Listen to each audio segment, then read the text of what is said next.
La siguiente es una producción del Centro Misionero Bethesda. Palabra de Reino. Estás lleno de la salvación de Cristo, estás lleno de la justicia, de la santidad, de la verdad. Escuelas de formación. Sanidad interior. Testimonios de vida. Tenía 7 enfermedades, mejor dicho, y el trombo que me dio en la cabeza, el doctor dijo que yo no tenía nada. ¿Le hiciste todos los exámenes? Todos los ¿Y cómo te exámenes, salieron? todos me salieron bien. Entonces yo ¿No podías levantar el brazo? No, me dolía mucho. ¿Y el Señor te sanó hoy? Ya me sanó. Sí, ya volvió a la casa, está buscando trabajo, la honra y la gloria al Señor. Centro Misionero Bethesda Villavicencio Meta les da la bienvenida. Siempre fortalecidos en el texto de la segunda carta del apóstol Pablo a los Corintios, segunda carta a los Corintios, capítulo 13, versículo 5, siempre fortalecidos en eso porque estamos con el deseo de alcanzar una mayor capacidad de reconocer nuestro estado, nuestra posición como hijos de Dios, quién es Dios, qué tiene Dios para nosotros, qué nos pide. Tenemos que seguir creciendo en eso. Amén, iglesia. Tenemos que seguir y afianzados en ese texto de 13:5 de la segunda carta a los Corintios. Quiero que miremos algo. La Biblia dice en esa misma segunda carta, capítulo número 6, segunda carta a los Corintios, capítulo número 6, versículo número 14. Léalo conmigo, por favor. 6:14. Dice: no os unáis en yugo desigual con los incrédulos, porque ¿qué compañerismo tiene la justicia con la injusticia? ¿Y qué comunión la luz con las tinieblas? ¿Y qué concordia Cristo con Belial? ¿O qué parte el creyente con el incrédulo? ¿Qué parte? ¿Qué parte tiene el creyente con el que no es creyente? ¿Y qué acuerdo hay entre el templo de Dios y los ídolos? Porque vosotros sois el templo del Dios viviente. Porque vosotros sois el templo del Dios viviente. Como Dios dijo: habitaré y andaré entre ellos y seré su Dios y ellos serán mi pueblo. Dígame. ¿Qué le quiero pedir? Siempre trato como de profundizar en inquietarlo a usted, en que busque siempre crecer en la capacidad de reconocer quién es usted, qué está haciendo, si está alineado, si estamos alineados con la palabra o no. Sí, que el Señor nos ayude a eso. Amén. Que el Señor nos ayude. Y quiero decirle algo con relación a este texto. Hermano, necesitamos reconocer algunas cosas. Sí, usted ya lo sabe. Permítame repetírselo. El cristiano tiene que tener muy en claro que solamente en esta tierra la humanidad se mueve por 2 reinos, no hay más. 2 reinos. El reino de las tinieblas y el reino de los cielos. No se mueve absolutamente por ningún otro reino. Entonces, escúcheme, lo que usted y yo pensamos, lo que usted y yo decimos y lo que usted y yo hacemos, nos identifican, nos conectan con uno de esos 2 reinos. No es extremismo, no es algo que usted pueda empezar a pensar que es legalismo. No, lo dice la Biblia. La Biblia dice que solamente está el reino de Dios y el reino de las tinieblas. El rey del reino de Dios se llama Jesucristo el Señor. Amén. Y el príncipe del reino de las tinieblas se llama Satanás. Entonces, le estoy diciendo esto: seamos más conscientes, mis hermanos, tomemos más conciencia de que todo lo que yo pienso, digo o hago, me está identificando, y no solamente me está identificando, me está conectando con uno de esos 2 reinos.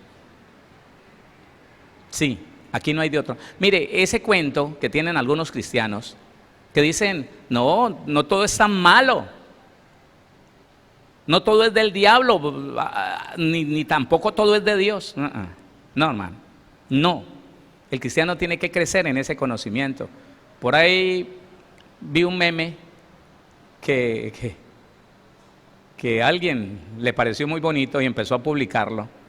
que dice que no toda la música secular es del diablo, ni toda la música cristiana es de Dios. Yo quiero recordarle algo de acuerdo a lo que dice esta palabra. Hermano, nadie que no tenga el Espíritu de Dios puede inspirar algo bueno. No, se trata del espíritu que hay en esa persona que compone un tema para el mundo. Se trata de eso. Y aunque la letra parezca bonita, porque cuando el cristiano es humanista, el cristiano humanista es almático, no es romántico, entonces oye una letra de amor, ay, eso no es tan malo, ay, eso le canta al amor, ay no, ¿cómo va a ser esto malo si dice cosas lindas? Se le olvida que eso lo compuso un no cristiano, y que la Biblia, en el texto que usted acaba de leer, dice que el que tiene a Cristo es de Dios, el que no tiene a Cristo es del diablo. Belial.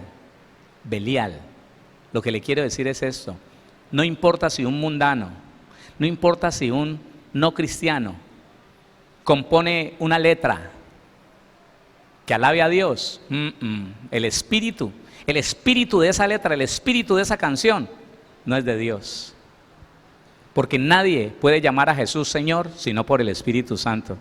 ¿También lo ha leído o no? Eso, entonces, el cristiano que está más para el mundo que para la iglesia, para Dios, entonces se mundanaliza y empieza a justificarse. No toda la música mundana es del diablo, no, hay unas letras muy bonitas. ¿Y el espíritu de eso qué? Si alguien ha hecho el ensayo, se dará cuenta que el espíritu que está en esa canción, en la música y en la letra, deprime, convierte en una persona nostálgica, porque eso no trae, hermano, el gozo de la salvación, eso no trae la paz que sobrepasa todo entendimiento. Entonces no nos dejemos engañar, le repito, no nos dejemos engañar, hermano. Lo que no está hecho y dirigido por el Espíritu de Dios no es de Dios. Y si no es de Dios, ¿de quién es? Del mundo. ¿Y el mundo bajo quién está? Está bajo el maligno, punto, así de sencillo. Entonces, reconozcamos, hermano, que hay solamente dos reinos. Usted y yo no podemos andar por este mundo hablando cosas que no pertenecen al reino de los cielos, diciendo, no, pues de pronto no es muy cristiano, pero tampoco es del diablo. Estoy hablando a cristianos que usan las bromas, que usan los chistes malos, chistes verdes, chistes de todo tipo. Los chistes, mire, las bromas, los chistes contienen dos ingredientes predominantes: la exageración de las cosas, que es mentira, y la burla a los defectos de otros, que es pecado. Y la gente trata de decir, no, eso no tampoco es que sea tan del mundo, eso no, tampoco es que sea del diablo, no hay problema, eso, no. Aprendamos a reconocer que lo que no da gloria a Dios, le da gloria al diablo. Mire, léalo por si no lo leyó. No os unáis en yugo desigual con los incrédulos, porque ¿qué compañerismo tiene la justicia con la injusticia? El cristiano tiene la justicia de Dios en su vida, el no cristiano tiene la injusticia, y la justicia, al no ser de Dios, es del mundo, y el mundo está bajo Satanás. Dice, ¿y qué comunión la luz con las tinieblas? Dios le llama tinieblas al que no tiene a Cristo. Y entonces, ¿en qué estado creó esa música? Aunque diga de amor, ay, qué lindo, qué hermoso, ay, habla del amor, habla, ¿bajo qué estado fue compuesto ese tema? Sino en las tinieblas, y las tinieblas no es de Dios. Entonces, el propósito de este pedacito aquí es que reconozcamos que con nosotros está Jesucristo el Señor, hola, y que de acuerdo a esa verdad poderosa, lo que hacemos tiene que identificarme a mí con Jesucristo, con el que está en mí. Lo que digo me tiene que identificar con ese reino. Lo que hago me tiene que identificar con ese reino. Si yo hago algo ilícito, Dios me guarde, si yo miento, no me está identificando. ¿Acaso es cuestión de que no, es que es un gusto? Hace muchos años un cristiano me decía, no, hermano, lo que pasa es que usted es excesivo, me decía, extremista. El hermano se toma su cervecita, pero no quiere decir por eso que es que él no sea de Dios. No, él se toma su cervecita, pero él alaba al Señor y le da gracias a Dios por tomarse esa cerveza, está engañado. Está engañado. Porque la cerveza pertenece a un diseño celestial, ¿sí? Nos tendrán una cerveza bien fría en el cielo cuando lleguemos. No, hermano. No, definitivamente no. Entonces está engañado, porque empieza a decir, no, lo que pasa es que usted es extremista, él se toma 1 o 2 cervecitas, o 3 o 4 o 5 y se emborracha, pero tranquilo. No, señor. Mire, hermano, que no nos engañe el alma, que no nos engañe el sistema mundano. Lo que es de Dios permanece, lo que es del mundo desaparece. ¿Sí o no? Y nosotros tenemos que adquirir cada día mayor capacidad para identificar lo que pertenece al reino de los cielos y lo que pertenece al reino de las tinieblas. Así de sencillo. Entonces, continuamos en primera carta del apóstol Pedro, capítulo número 1. Y estudiamos parte del versículo número 18. Primera de Pedro 1:18. Y estudiamos esto, sabiendo que fuisteis rescatados. Yo fui rescatado. Yo estaba en la desgracia más atroz. Estaba en la condenación. Estaba etiquetado, escúcheme, estaba empaquetado, etiquetado, aforado para la perdición. Pero fui rescatado. ¿Usted también fue rescatado? ¿Lo reconoce? ¿Reconoce que lo sacaron de ese hueco? Sabiendo que fuisteis rescatados de vuestra vana manera de vivir. Y yo quiero, antes de seguir adelante, fortalecerle este principio, mi hermano, mi hermana. La palabra vana significa vacío, inútil, ídolo, manipulación, búsqueda infructuosa, necedad, sin propósito, en vano. Eso significa. Y vimos como en la segunda carta a Timoteo 3:13 dice que, a ver, leámoslo, segunda carta a Timoteo 3:13.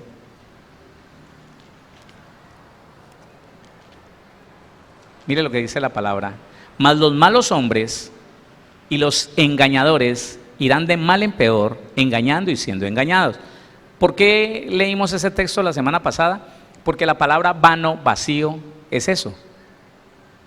Es algo que no tiene propósito, es algo que no tiene, que es una búsqueda infructuosa, es engañoso, es mentiroso, es aparentón.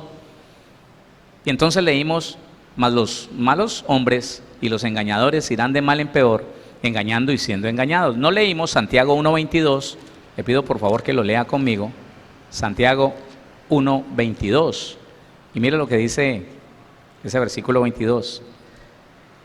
Pero sed hacedores de la palabra, y no tan solamente oidores, engañándoos a vosotros mismos.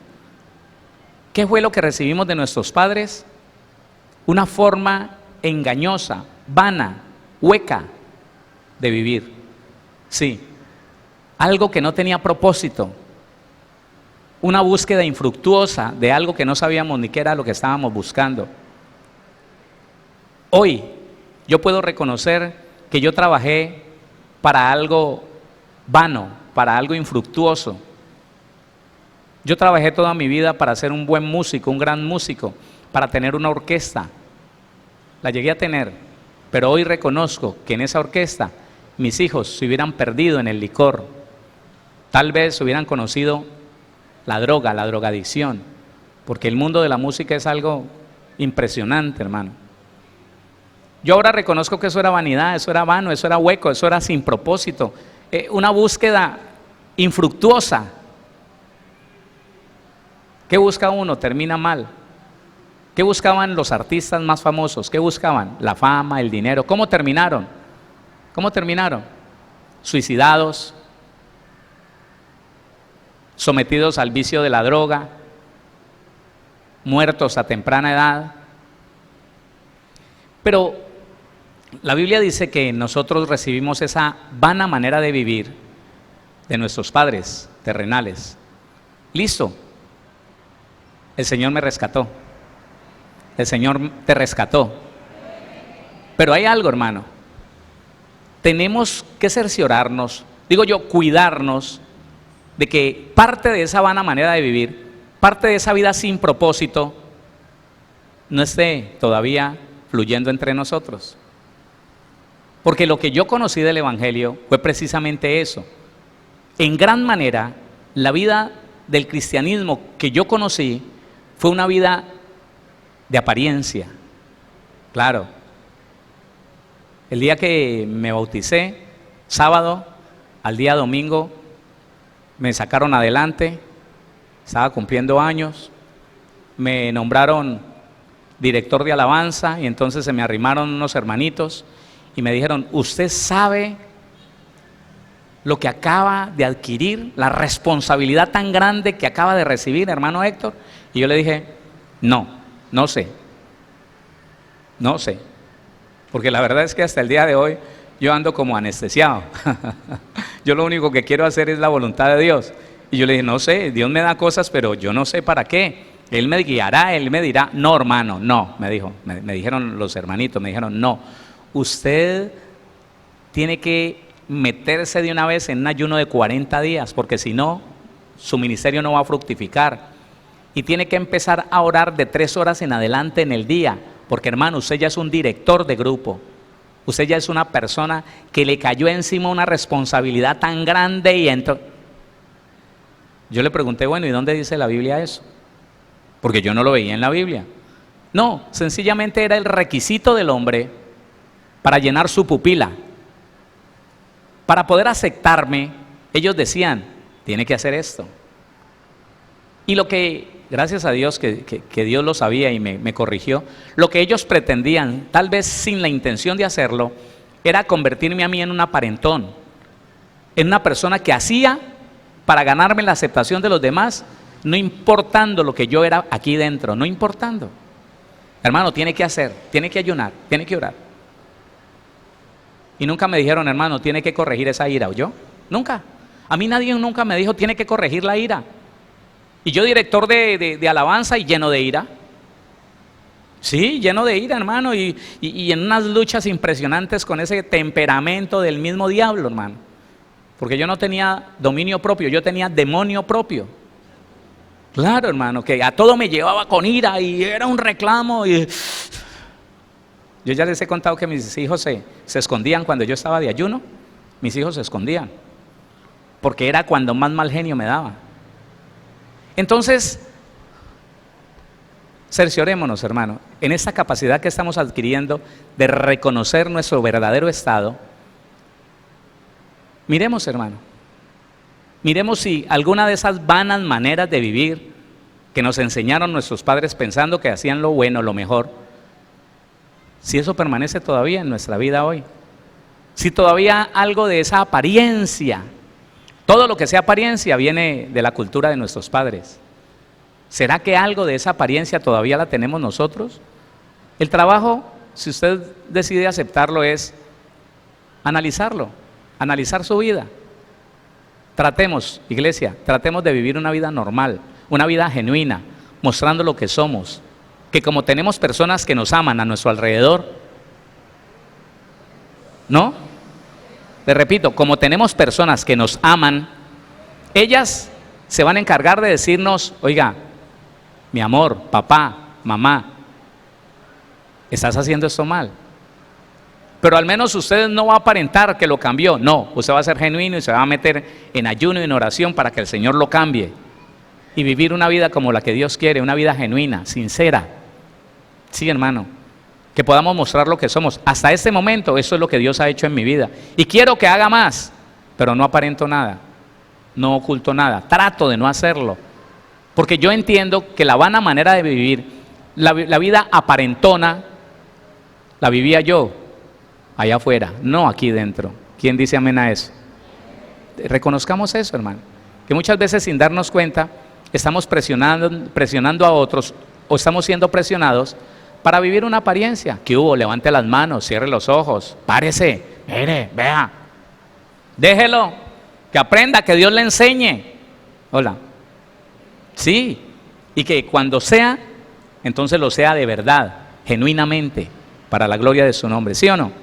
Entonces dice ese texto: sabiendo que fuisteis rescatados de vuestra vana manera de vivir, la cual recibisteis de vuestros padres, pero fuimos rescatados no con cosas corruptibles como oro o plata. Oiga lo que está diciendo.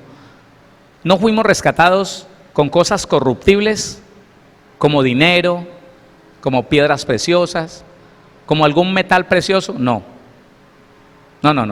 Con cosas perecederas no fuimos rescatados. Nuestro gran Dios, nuestro Señor, nos arrebató de la condenación y de esa vida de apariencia con algo mejor. Versículo número 19. Sino que tú y yo fuimos rescatados con la sangre preciosa de Cristo. Hola, ¿cuántos fueron rescatados con la sangre preciosa del Señor?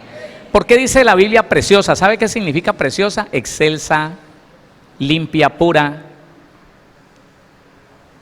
La palabra preciosa es de lo mejor. Pura, limpia, excelsa, santa. Cuando usted le dice a alguien preciosa o le dice a alguien precioso, lo que le está diciendo es eso: limpio, sano, puro. ¿Cuántos creen que la sangre de nuestro Señor Jesús era limpia, sana? Claro. ¿Le digo algo? La tipología de un cordero de 1 año, perfecto, sin magulladuras, sin cicatrices, sin patas quebradas, así hayan sido bien soldadas, es una tipología de la perfección del cuerpo de nuestro Señor Jesucristo. Dios, nuestro Padre, no habría aceptado si Cristo se presenta con una sangre llena de triglicéridos, sí, con un colesterol altísimo y con una glicemia por las nubes, ¿no? No. Porque cuando usted va al Antiguo Testamento y ve las características de la sangre, el poder de la sangre, usted sí sabe, los satanistas, los brujos, conocen mejor que nosotros el poder de la sangre. Ellos lo conocen mejor que nosotros, porque a nosotros no se nos ha explicado, por la Biblia no se nos ha enseñado todo el poder que hay en la sangre de un animal, cuanto más la sangre preciosa, bendita de nuestro Señor Jesucristo. Por eso es que, escúcheme, por eso es que la sangre de Jesús tiene el poder para quitarle desde el pecado más grande al ser humano que se entrega a Él, hasta el pecado más pequeño. Ningún pecado le queda grande a la sangre de Jesús, por el poder de esa sangre, porque la sangre de Cristo es limpia, es pura, es santa. ¿Por qué santa? Porque Él se guardó de pecar. Usted sí sabe que la persona que peca, el pecado contamina la sangre. A ver, se lo digo de esta manera: ¿por qué el pecado del padre pasa al hijo? ¿A través de qué? A través de su sangre, a través de la genética. La persona que peca contamina su sangre. Alguien dice que la nueva naturaleza es algo así como una transfusión espiritual en la sangre contaminada que teníamos a la sangre limpia que hoy tenemos para la gloria de Dios. Alguien dice así, no se puede confirmar, comprobar por la palabra, por eso yo no le enseño eso. Sin embargo, sí le puedo enseñar lo que dice la misma ciencia. La sangre, en la sangre está la vida, pero también es la portadora de la contaminación, de las infecciones. Por eso es que el Señor prohíbe aún hoy en la gracia que comamos sangre, que incluyamos sangre en los alimentos. La sangre no es alimento. En cambio, ese es un riesgo muy grande de que a través de la sangre pueda venir a su vida o a mi vida cosas malas, enfermedades que portaba ese animal. Es por eso. Entonces, esa sangre limpia, esa sangre pura, esa sangre santa fue la que Dios usó para limpiarte a ti y limpiarme a mí de todo pecado. Lo noto usted como que ya eso lo sabe tan bien que no le emociona. Escuche, sino con la sangre preciosa de Cristo, como de un cordero sin mancha y sin contaminación. Medite en esto, hermano, medite en esto. El Señor sabía qué clase de sangre tenía que presentarle al Padre. El Señor Jesús caminó en esta tierra en medio de las tentaciones que cualquier otro hombre podría haber enfrentado. Igual, quiero describirle algunas cosas. En el tiempo de Jesús, las rameras se encontraban en las esquinas. Las rameras se encontraban en la entrada de las ciudades. Jerusalén tenía puertas y había una puerta por donde entraban y salían los ciudadanos. En esa puerta se podían hacer muchas rameras, muchas rameras. Las rameras tenían formas distintas de ofrecer sus servicios. Al mediodía, cuando el sol estaba dando con todo su furor y nadie quería salir de su casa, las rameras se acercaban a los pozos de agua para estar a la orden de los viajeros que pasaban. ¿Sabe con quién conversó el Señor Jesús allá en Juan? Capítulo número 4, me parece, sí. ¿Sabe con quién habló? Con una ramera. ¿La samaritana? Con una ramera. Por eso la ramera le dice al Señor: tú estás hablando conmigo, que nosotros somos enemigos, que ustedes nos desprecian a nosotros y a mí. ¿Me estás hablando? Y el Señor, oiga, y entienda esto: la salvación es para todos, para todo el que se arrepienta, para todo el que reciba al Señor Jesús como su Señor. Y el Señor le dice: mire, yo conozco su vida. ¿Cuántos maridos has tenido? Ahí se lo dice. 5 maridos has tenido y ninguno es tu marido, y el que tienes ahora tampoco es tu marido. Uy, Señor, tú eres profeta, tú conoces mi vida, tú sabes de qué estás hablando. Pero sin embargo el Señor jamás accedió a ninguna tentación. El Señor fue tentado en todas las cosas, lo dice la Biblia, ¿sí o no? Y Él nunca jamás pecó. ¿Por qué no lo haría? Juan capítulo 17. ¿Por qué no pecaría el Señor si Él tuvo la tentación que usted y yo tuvimos? Mire, para que se entere, para que se dé cuenta qué valor tiene usted delante del Señor.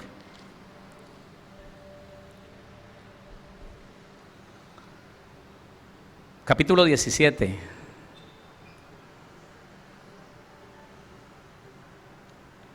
Habría que leer todo ese versículo 17, pero vamos a leer solo desde el 18. Juan 17, 18 dice: como tú me enviaste al mundo, así yo los he enviado al mundo. Escuche esto que a mí me parece, hermano, extraordinario. Y por ellos, ¿por quién? ¿Por quién? Dígalo, ¿por quién? Por mí. No se meta en un grupo de muchas personas, usted solito, por mí. Y por ellos yo me santifico a mí mismo, para que también ellos sean santificados en la verdad. Escuche, hermano, escuche que a veces uno pasa por encima, a veces uno no entiende la obra tan espectacular que el Señor Jesús hizo en la cruz del Calvario. Él tuvo la necesidad de ir a una cruz a sufrir por usted. Él tuvo la necesidad de ser azotado para recibir el castigo que usted merecía por los pecados. Sí, yo también, pero lo estoy haciendo consciente a usted. Todo lo que padeció el Señor fue por amor a usted, para no verlo en la condenación eterna. Escuche, ¿y sabe por qué el Señor Jesús se guardó de las cosas que para nuestro Padre Celestial son pecado? Dijo: por ellos, porque yo quiero que ellos estén donde yo estoy. Quiero que ninguno de ellos se quede por fuera. No, por eso yo por ellos me santifico a mí mismo. Oiga, qué tremendo, hermano. Yo no sé si usted ha entendido lo mucho que lo ama el Señor Jesús a usted. No, yo creo que no sabe. No, yo no creo.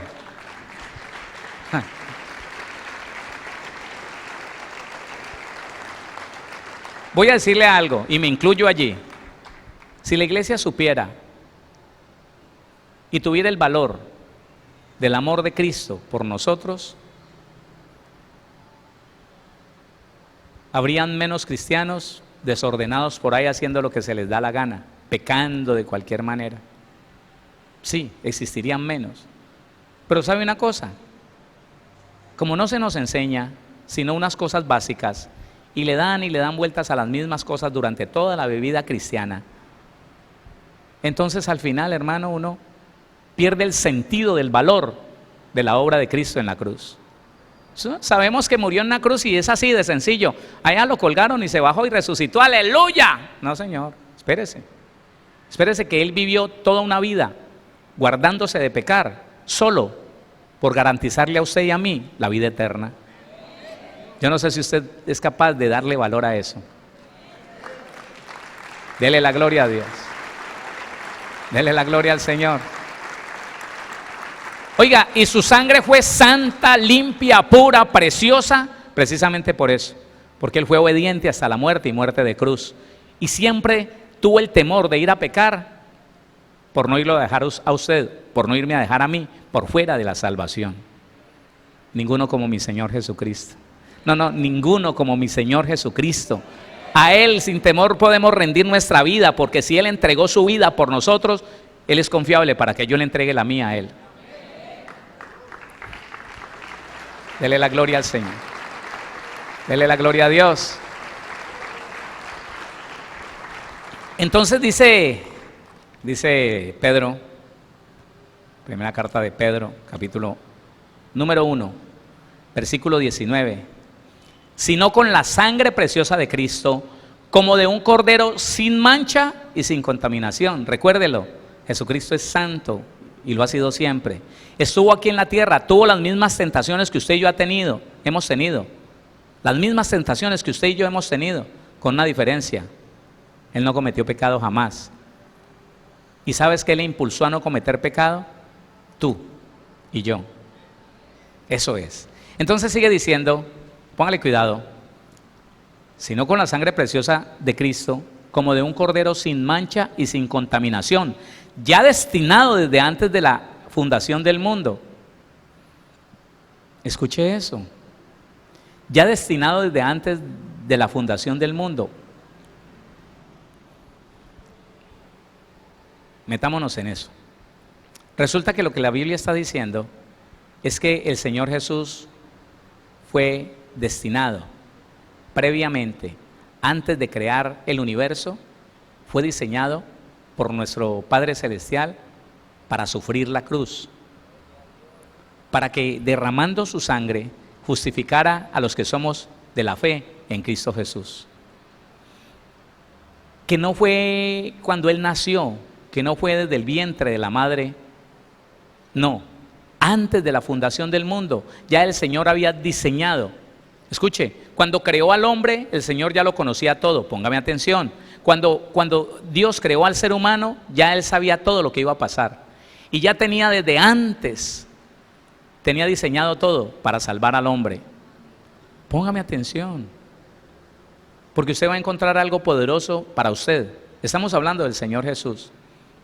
La Biblia dice que los demonios se sujetan a nuestro Señor Jesucristo por su sacrificio en la cruz. Dice allá Colosenses capítulo 2, versículo 15, y despojando a los principados y a las potestades, los exhibió públicamente, triunfando sobre ellos en la cruz. Yo le hago una pregunta que a mí me la han hecho. A mí me sirve que me hagan preguntas porque yo investigo. Le pregunto al Señor, voy a la palabra y entiendo. Y alguien me decía, pastor, ¿y si el Señor Jesús tomó autoridad sobre los demonios por su muerte redentora en la cruz, por su obediencia que lo llevó a la cruz del Calvario, por qué los demonios, Él en vida, por qué los demonios se le sujetaban y le obedecían? La respuesta es muy sencilla, porque en el mundo espiritual, y los demonios están allá, porque en el mundo espiritual, todos los habitantes del mundo espiritual conocían ya que de antemano Jesucristo estaba destinado a arrebatarle el derecho legal que Adán le entregó a Satanás a través de su muerte en la cruz. Los demonios lo reconocían, hermano, porque ya ellos sabían que eso estaba establecido desde antes de la fundación del mundo, que solamente se esperaba el cumplimiento. Y ellos conocen, tal vez mejor que la iglesia, que Jesucristo lo que determina no lo cambia.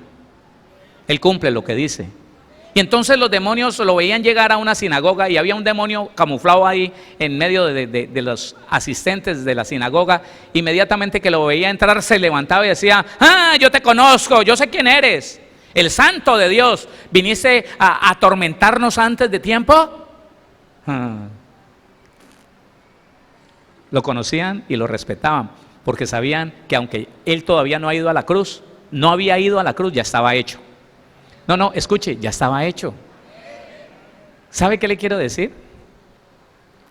Que así como Dios diseñó para Cristo un destino aquí en la tierra, un destino victorioso, ¿sí o no? No vaya a pensar lo que pensó un religioso, un líder religioso, es que el fracaso de la cruz. No, hermano, no. Dios diseñó para su Hijo, nuestro Señor Jesucristo, un destino victorioso. Quiero decirle que eso mismo pasa con usted y pasa conmigo. Voy a pedirle al Señor que me permita explicarle esto la semana que viene, pero escuche esto. Dios no permite que ningún ser humano sea engendrado si primero no ha diseñado para ese ser humano un destino, un camino, un propósito. Por favor, entienda que Dios no es de aquellos que dice, bueno, la gente está engendrando hijos por aquí y por allá, vamos a ver qué pasa con ellos, vamos a ver. No, Señor, no. A todos, para todos los seres humanos, Dios primero pone un propósito, diseña un camino. Pero le digo algo, a diferencia de lo que piensan muchos cristianos, y es que buenos cristianos, a diferencia de lo que piensan muchos buenos cristianos, Dios nunca diseñó a nadie para que le fuera mal. No.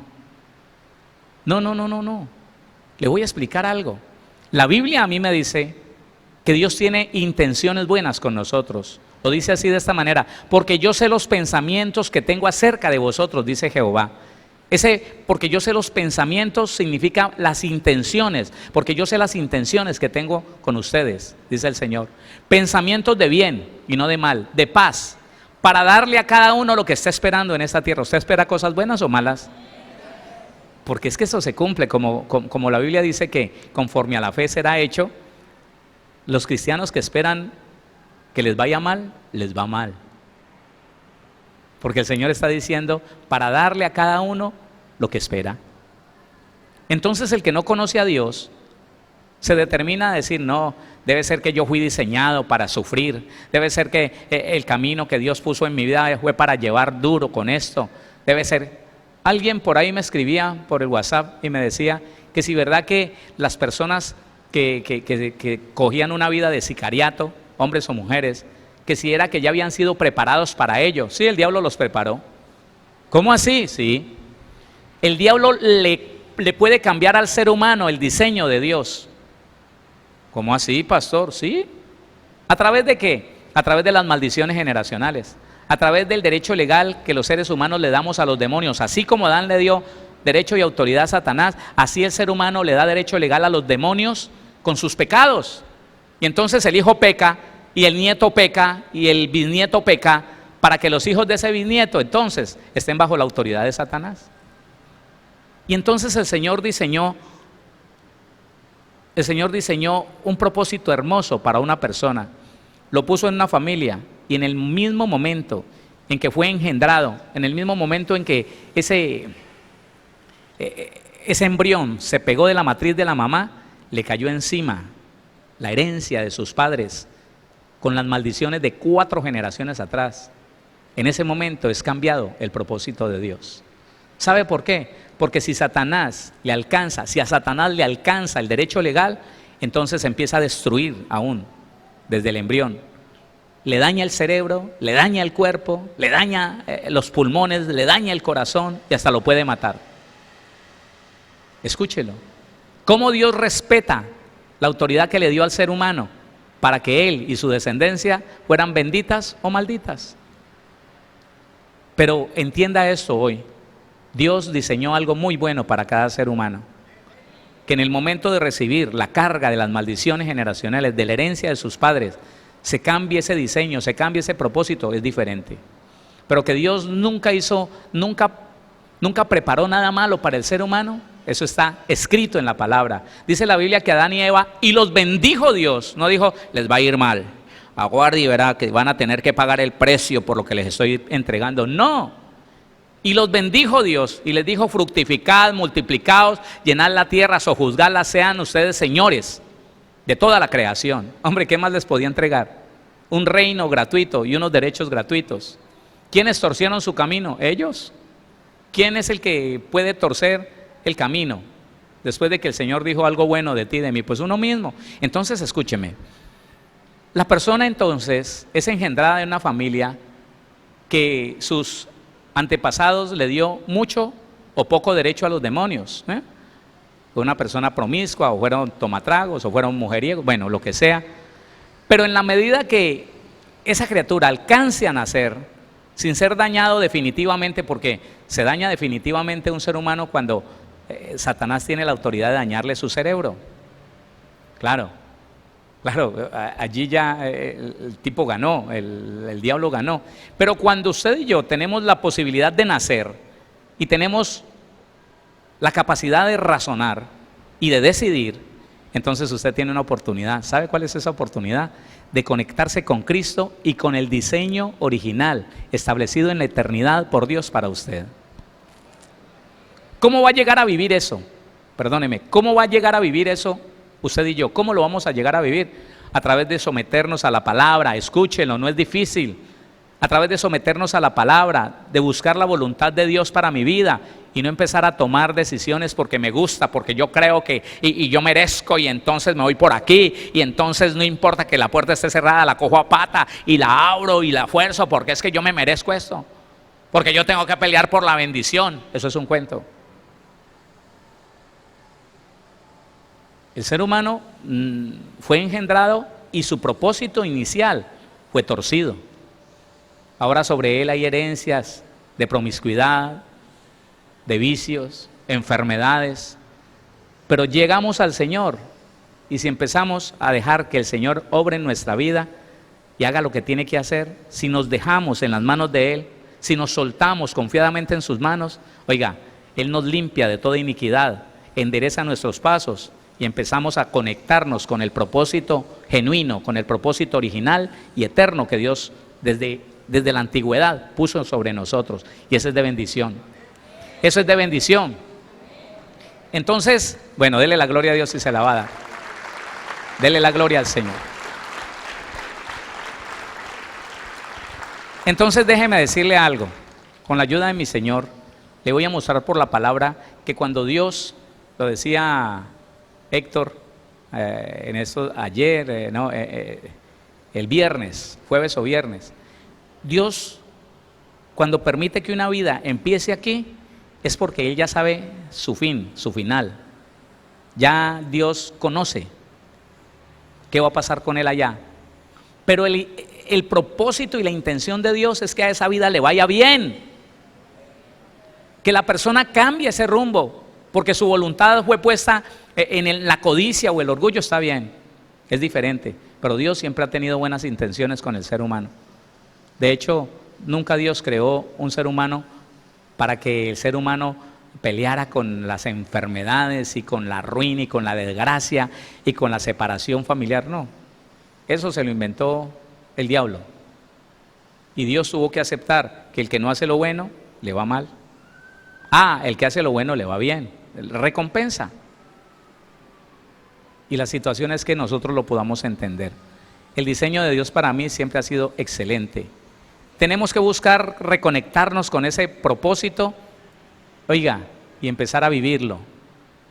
Es ahí donde la Biblia está llena del pensamiento de Dios, para que conozcamos la voluntad de Dios agradable, la buena voluntad de Dios agradable y perfecta. La voluntad de Dios para ti y para mí es de bendición, es de prosperidad, es de sanidad, es de paz, es de restauración de todo lo que el diablo dañó cuando tuvo autoridad sobre nosotros. Ya no la tiene.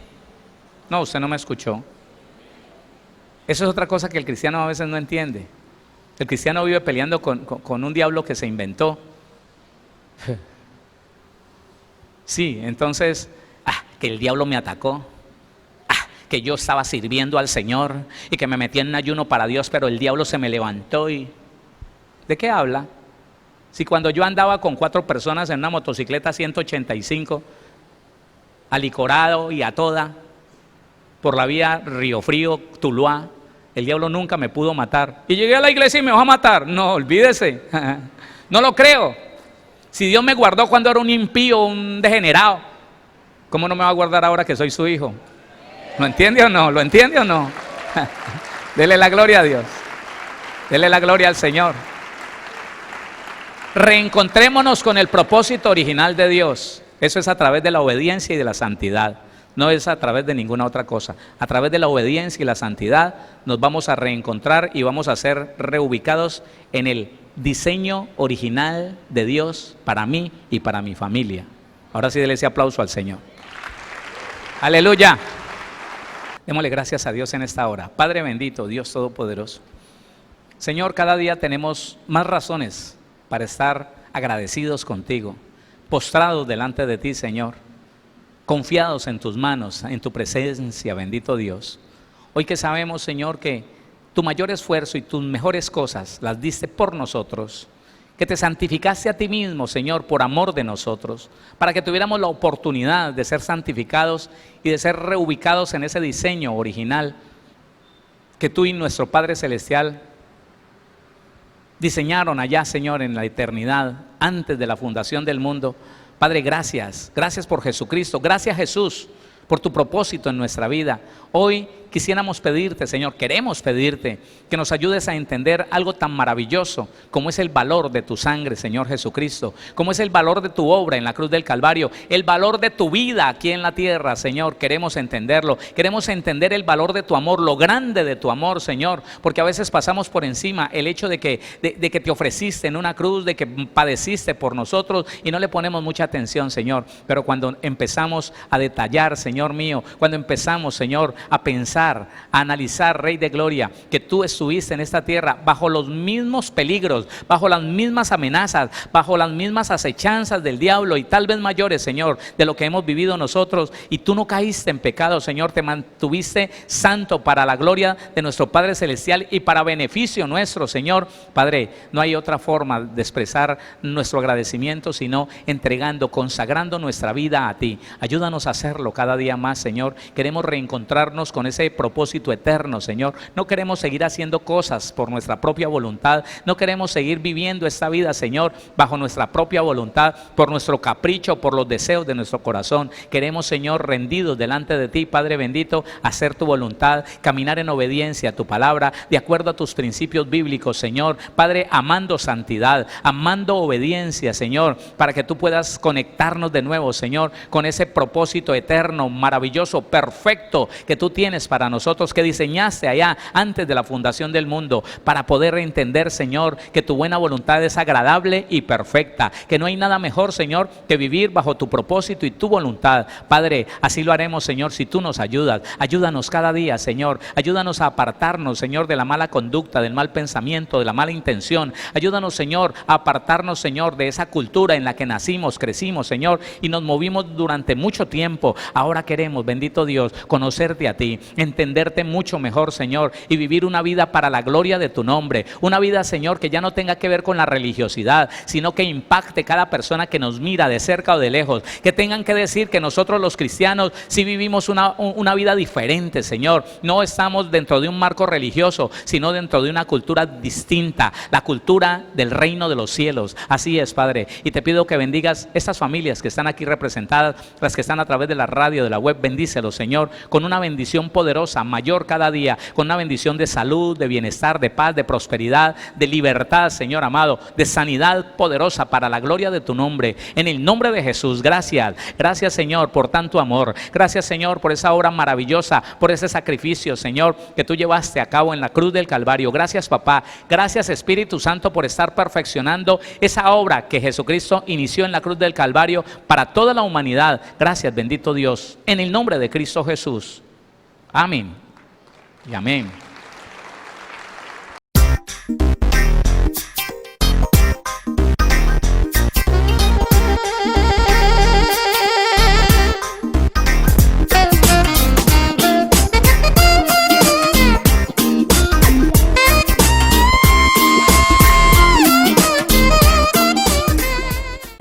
Síguenos. En Facebook como Pastor Héctor Cortés. En Twitter como @CMVVillavo. En Instagram como @auténtica Villavicencio. Y en YouTube como Pastor Héctor Fabio Cortés. Centro Misionero Bethesda Villavicencio, cumpliendo el propósito de Dios.